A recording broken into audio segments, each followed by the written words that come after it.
कंवरिया ले अइहा, अरे कंवरिया ले अइहा, कंवरिया ले अइहा, जाता रहा बजरिया तो कंवरिया ले अइहा, अरे जाता रहा बजरिया तो कंवरिया ले अइहा।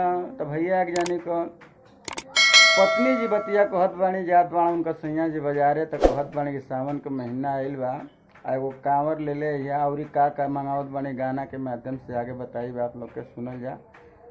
अच्छा लगे तो जरूर वीडियो के लाइक करल जा, शेयर करल जा, कमेंट करल जा, चैनल के ऐसे वीडियो पावे खातिर सब्सक्राइब करल जा।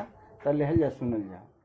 अरे घंटी दूगो लेके अइहा, बाजी रून झून हो, मनवा हर साला नारा बोल बम कसून हो। घंटी दूगो लेके अइहा, बाजी रून झून हो, मनवा हर साला नारा बोल बम कसून हो। अपना खाती गंजी गमसी गेरुआ हमके सड़िया, कंवरिया ले अइहा, जाता रहा बजरिया तो कंवरिया ले अइहा। अरे कुछ जन भूलैहा पिया, श्री राम वकील हो, अरे भोला जी की भगती में लाग गइल दिल हो। अरे कुछ जन भूलैहा पिया, श्री राम वकील हो, भोला जी की भगती में लागल बाटे दिल हो।